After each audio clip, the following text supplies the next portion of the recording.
오늘 본문 말씀은 우리 인류의 역사에 있어서 굉장히 중요한 변환점이 되는 그 장면이 포함되어 있는 부분이라고 할 수가 있습니다. 하나님께서 태초에 사람을 창조하시고 우리 인간에게 하신 말씀이 무엇이냐면 생육하고 번성하여 땅에 충만하라. 그리고 바다의 물고기, 하늘의 새, 땅 위에 움직이는 모든 생물을 다스리라 라고 말씀을 하셨습니다. 즉 우리를 통하여, 사람을 통하여 일하시는 하나님의 일하심, 그것을 나타내는 말씀이라고 할 수가 있습니다. 그리고 이 말씀이 아브라함에게까지 이어져서는 어떻게 증거되었느냐면 땅의 모든 족속이 너로 말미암아 복을 받을 것이다. 네가 복의 근원이 될 것이고 모든 족속이 복을 받을 것이다. 그렇게 말씀을 하십니다. 즉 하나님께서는 모든 창조 세계가 하나님의 일하심과 하나님의 복주심 안에 머물러 있기를 원하시는 것이 하나님의 마음이셨습니다. 그 일들을 위하여서 대표적인 사람들을 뽑으셨는데 아담도 그렇고요, 아브라함이나 다윗이나 하나님의 일하심의 통로, 하나님의 복주심의 통로, 계속해서 하나님이 그렇게 우리 인류를 향한 그 의지, 그 마음을 계속 보여주셨던 것을 우리는 볼 수가 있습니다. 그런데 유대인들은 자기들이 선택된 백성이라는 그 생각만 가지고 그 하나님의 일하심과 복주심의 대상이 자기 민족, 자기 혈통에게만 있다는 그런 고집을 부리기 시작을 합니다. 그래서 하나님의 일하심과 하나님의 복주심을 자기들의 전유물인 것처럼 생각을 하며 다른 이들을 밀어내는, 정죄하는 그런 지경에 이르게 되었던 것입니다. 은혜는 넘쳐야 됩니다. 내가 받은 은혜가 있다면 나에게서 딱 끊어지는 것이 아니라 나에게 주어진 그 이상으로 나에게서 또 흘러나가는 것이 은혜여야 합니다. 지난주 이 다비다라는 여인에 관한 설명 중에 선행과 구제하는 일이 심히 많았더라. 그 부분을 제가 말씀드리지 않았습니까? 플레레스. 한 알의 씨앗을 심때 그것이 한 알로 수확되는 것이 아니라 생명이 들어있거든. 30배, 60배, 100배로. 그렇게 넘쳐나는 것이 플레레스이고, 그리고 다윗이 노래했던 것처럼 내 잔이 넘치나이다. 나에게 부어진 그 잔이 차고 넘쳐서 흘러나가는 그 지경에까지 이르게 되는 것, 이것이 하나님의 은혜, 하나님의 일하심, 하나님의 복주심, 그런 모습이 되어야 한다는 의미가 되겠지요. 그런데 그것을 유대인들이 꼭 쥐고 있는 겁니다. 자, 그 은혜의 물꼬를 다시 트신 분이 예수님이시지요. 자, 이것을 사도행전 3장에서 이 아브라함에게 주신 그 말씀을 사도행전 3장에서 재해석을 하고 있는데, 사도행전 3장 25절과 26절입니다. 너희는 선지자들의 자손이요 또 하나님이 너희 조상과 더불어 세우신 언약의 자손이라.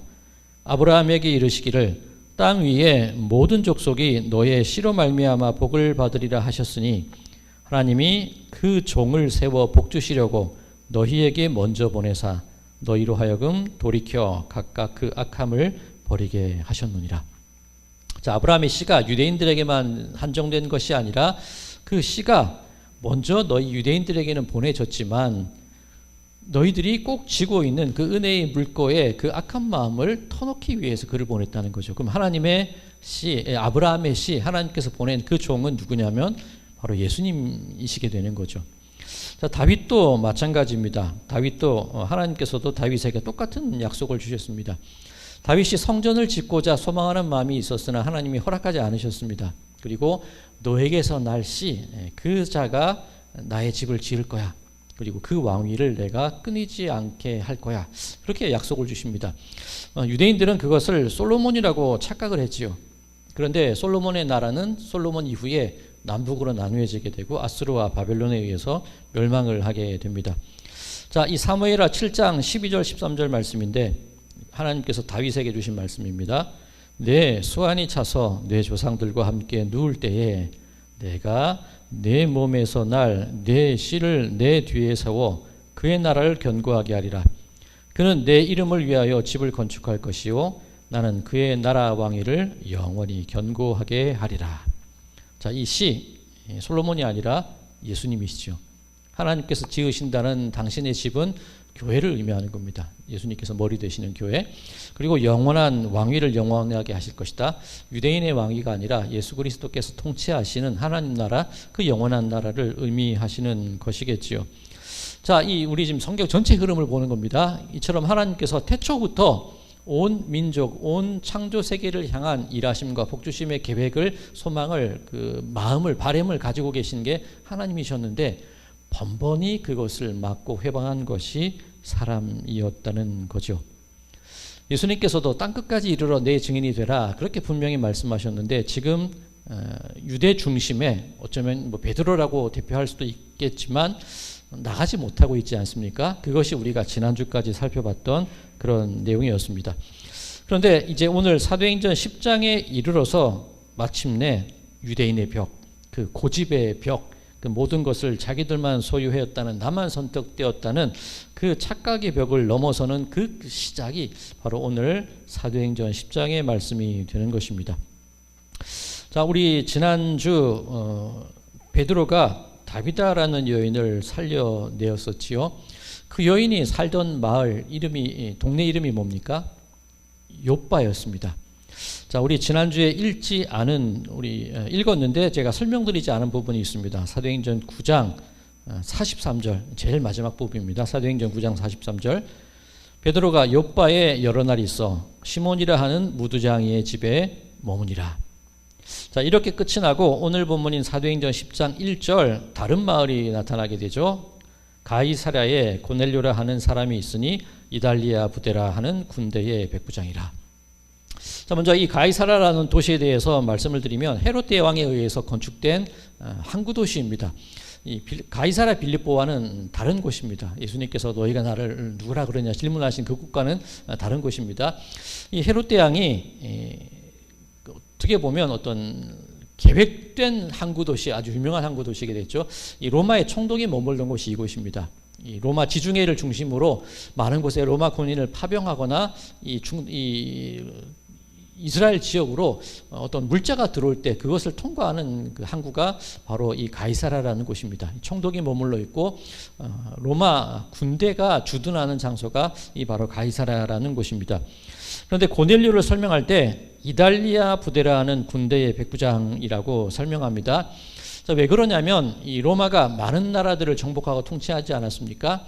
모든 곳에 이 로마 군인을 파견할 수 없기 때문에 그곳 그 출신의 군인들을 일종의 로마 군인으로 임명하는 그런 일들을 하는 겁니다. 그래서 이 로마의 이름으로 로마의 영토를 지키게 하는데 그 중에서 이달리아 군대라고 하면 순수 로마인들이에요. 그러니까 이렇게 각 지역에 임명되고 파견되고 뭐 이렇게 그 나라 자체 내에서 세워진 군대가 아니라 순수 로마 혈통을 가지고 순수 이탈리아 그 로마의 그 어떤 그 직접적인 통치 체계 속에 있는 그 군인이 이달리아 부대라고 할 수가 있습니다. 자, 그렇다면 유대인들에게 있어서는 이 이달리아 군대는 로마 군인들 중에서도 가장 경계해야 될 대상입니다. 요즘 우리 국방의 개념으로 보자면 주적 1호가 되겠죠. 이달리아 군인이 주적 1호가 되는 겁니다. 자, 그리고 이제 욥바에 대해서 설명을 드려야 될 텐데 베드로가 머물러 있는 이 욥바, 이 가이사랴와 베드로가 지금 머물러 있는 욥바, 이 어떻게 보면 약간 욥바는 유대인 고유의 항구 도시입니다. 그 솔로몬이 성전을 건축할 때 레바논 백향목을 들여왔던 데가 욥바거든요. 지금으로 치면 텔아비브입니다. 유대인들의 가장 대표적인 항구가 욥바이고 가이사랴는 어떤 로마 중심의 가장 대표적인 항구가 가이사랴입니다. 그런데 이 욥바와 이 가이사랴 이 두 항구 도시의 어떤 긴장감이 있지 않겠습니까? 유대인으로서 주적인 로마군들이 주둔하는 곳, 그런 긴장 관계가 똑같이 표현되어 있는 구약 성경의 말씀이 있는데 바로 요나서가 그렇습니다. 자, 요나서 1장 1절에서 3절까지 제가 읽겠습니다. 여호와의 말씀이 아미떼의 아들 요나에게 임하니라. 이르시되 너는 일어나 저 큰 성읍 니느웨로 가서 그것을 향하여 외치라. 그 악독이 내 앞에 상달되었음이니라 하시니라. 그러나 요나가 여호와의 얼굴을 피하려고 일어나 다시스로 도망하려 하여 욥바로 내려갔더니 마침 다시스로 가는 배를 만난지라.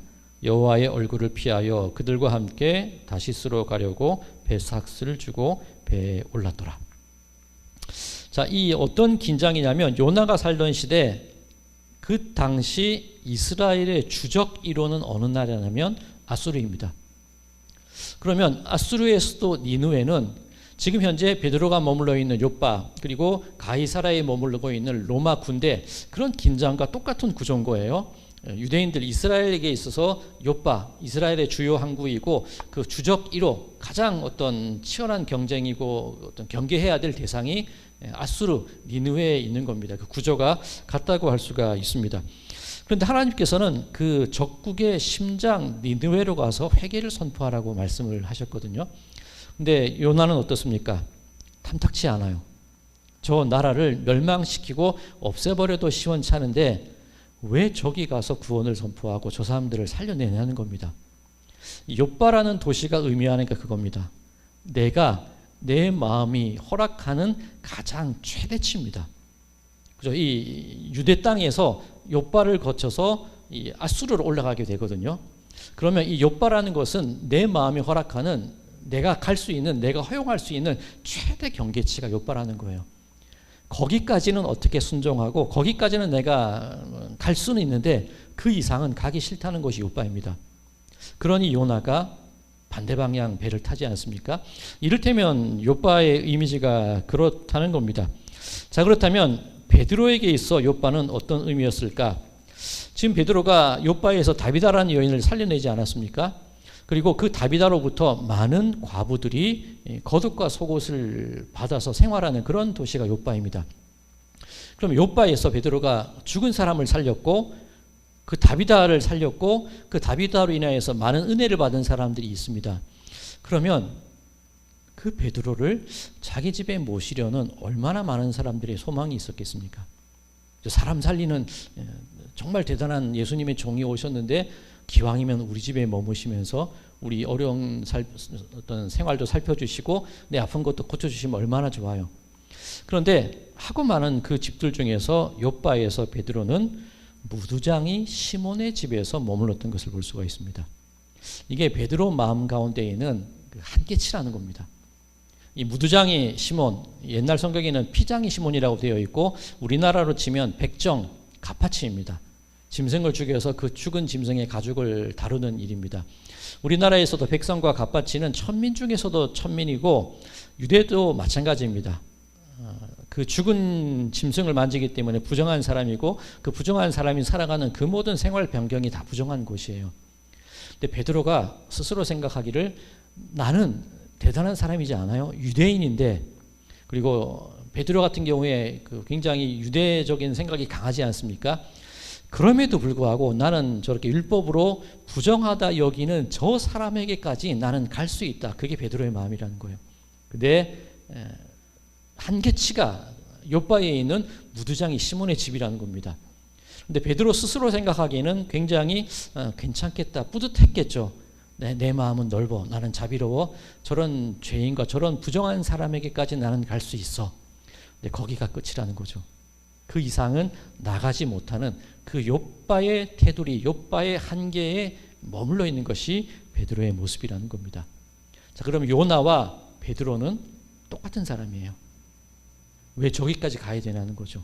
내 식구 챙기기도 바쁘고 내 이 너그러움과 내 자비로움이 내 식구의 가장 어떤 수치스러운 부분까지도 내가 껴안았는데 이 정도면 되지 않겠나? 그 마음이 베드로의 마음이죠.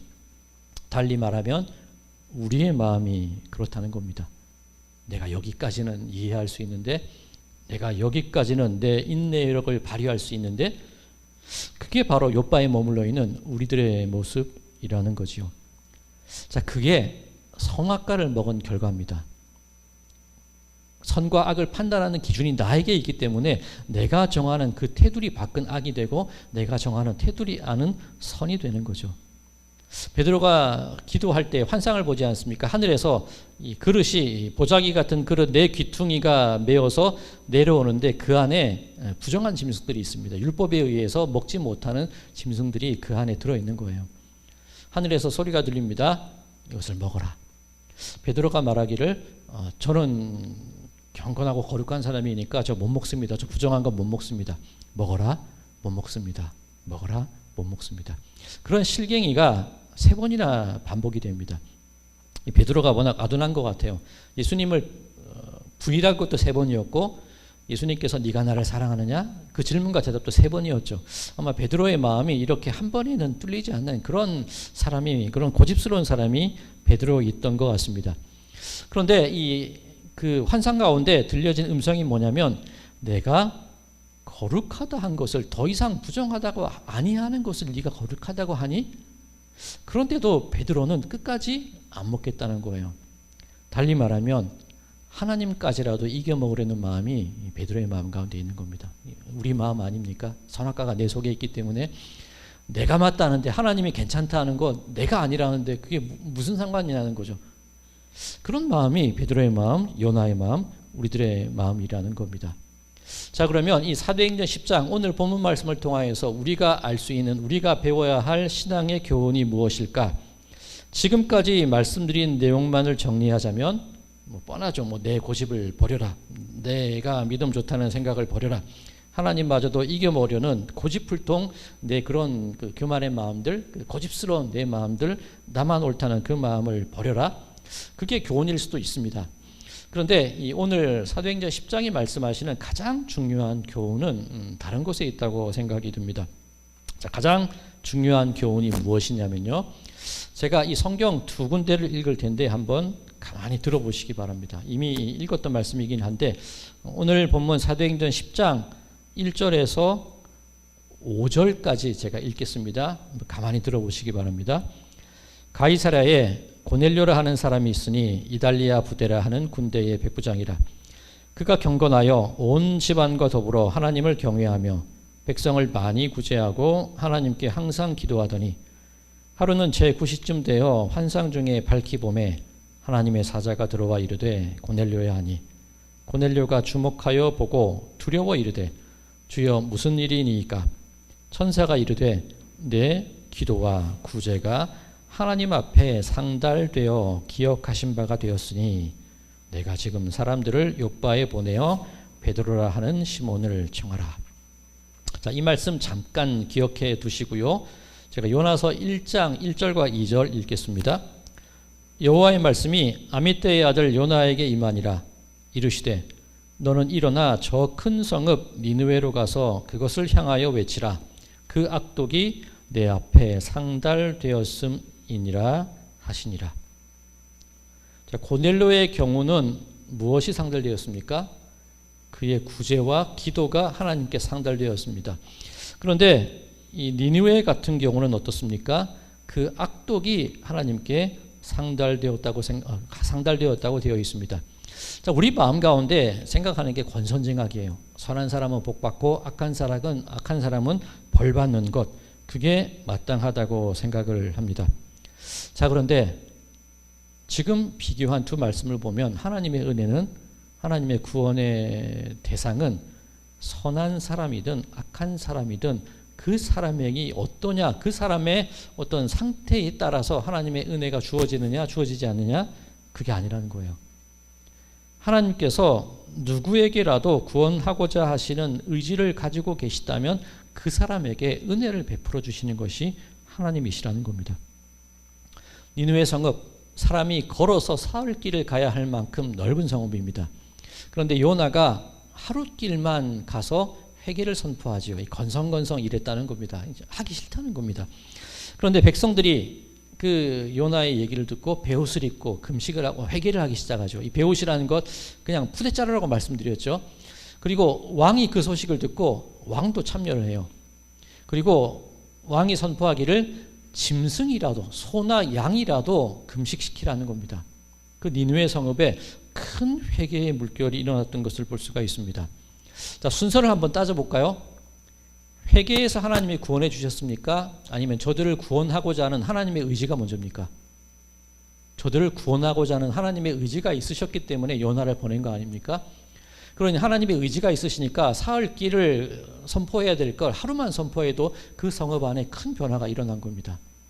즉 회개가 그들을 살리는 게 아니라 그들을 살리려고 원하시는 하나님의 은혜가 저들을 살린다는 겁니다. 이 아수르 니느웨의 경우에는 악함이 상달되었는데 은혜를 베푸세요. 고넬료의 경우에는 구제와 기도가 상달되었는데 은혜를 베푸세요. 우리의 생각은 선한 사람이 구원받고 악한 사람은 벌을 받는다, 그렇게 생각을 하겠지만 우리 중에 누가 선하다고 할 수가 있겠습니까? 권선징악? 내가 선하다고 생각할 때 내가 뭐 복받는다, 그 생각으로 그 말을 할지 모르겠지만 우리 중에 그 누구도 선하다고 인정받을 사람은 한 명도 없다는 거죠. 그게 우리 인간이 죄인이라는 그 말씀인 겁니다. 그러면 우리 인간이 죄인이라서 회개해서 하나님의 구원을 받는다? 아니겠죠. 하나님의 의지가 먼저 있으신 겁니다. 저들의 악함이 나에게 상달되었다 하더라도 하나님께서 저들을 구원하기 원하신다면 저들에게는 분명히 은혜가 내려진다는 거예요. 그럼 바꾸어 생각했을 때 고넬료 가정이 구제하고 기도해서 모범적이었기 때문에 하나님이 그들을 선택하셨을까요? 물론 좋은 신앙의 태도이긴 합니다만 그건 모르는 거예요. 그 은혜는, 구원은 전적으로 하나님께서 부어주시는 선물이기 때문입니다. 그러니 내가 구제하고 내가 열심히 기도했다고 해서 내가 하나님 앞에 의롭다, 그렇게 말할 수 없는 것이고, 내가 아무리 악한 사람이라고 해서 내가 하나님께 구원받지 못한다, 함부로 그런 판단도 내릴 수 없다는 그런 얘기입니다. 오늘 말씀 처음으로 돌아가서 하나님은 태초부터 우리들에게 생육하고 번성하여 땅에 충만하고 하늘의 새들, 바다의 물고기들, 이 지상에 걸어다니는 모든 짐승들과 함께 더불어서 하나님의 일하심을 누리기를 원하시는 게 하나님의 마음이시라는 거예요. 자, 그러면 우리가 지금 이 자리에 성도로 부름받아서 앉아있을 수 있는 이유가 무엇일까? 나에게도 그 은혜가 부어졌기 때문에, 그 은혜에 하나님의 의지가 먼저 있으셨기 때문에 내가 이 자리에 있다는 것 잊지 마시기 바랍니다. 그러면 질문할 수 있습니다. 내가 이렇게 열심히 기도하고 신앙생활 열심히 했는데 그게 무슨 소용이냐? 아니, 반대로 생각하는 게 더 좋지 않을까요? 내가 이렇게 악한데, 내가 이렇게 연약하고 보잘것없는데, 내가 이렇게 내 어떤 치열한 발버둥 쳐도 벗어날 수 없는데 인생의 아픔 가운데 있는데, 그럼에도 불구하고 하나님께서 은혜를 부어주시겠다는데, 그게 더 크고 더 소망 가득한 얘기가 아니겠습니까? 잘해서 받는 것보다 못해도 부어주시는 그 은혜의 감격을 누리며 살아가는 것, 그게 우리들의 모습이 되어야 할 줄로 믿습니다. 바라기는 우리 성도님들 올해 내가 마음 고쳐먹고 신앙생활 잘해야지, 뭐 그런 생각 좋긴 합니다만 그 생각보다 나는 어쩔 수 없기 때문에 하나님의 은혜에 기댈 수밖에 없습니다. 그 고백을 하시는 것이 더욱더 올바른 우리 신앙의 자세가 아닐까요? 나는 죄인이기에 하나님의 도우심만 바랄 수밖에 없고, 나는 죄인이기에 예수님의 은혜만을, 그 십자가만을 붙잡을 수밖에 없습니다. 아무리 발버둥 쳐도 벗어날 수 없는 내 인생의 이 욕망과 이 굴레 속에서 하나님 어떻게든 당신의 은혜로 나를 덮으시고 예수님의 십자가로 나를 그 보혈로 씻으시고 성령의 위로하심으로 나를 좀 제발 좀 구원하여 주시옵소서. 그런 마음 가운데 살아가게 된다면 그것이 우리 삶 가운데 하늘의 기쁨을 온전히 누리게 되는 삶이 될 줄로 믿습니다. 하나님의 은혜 가운데, 그렇게 주어진 기쁨 가운데 구제와 선행과 신앙의 감격을 누리고 그렇게 이 세상을 살아나가시는 우리 모든 분들의 삶이 되시기를 주님의 이름으로 간절히 축원드립니다.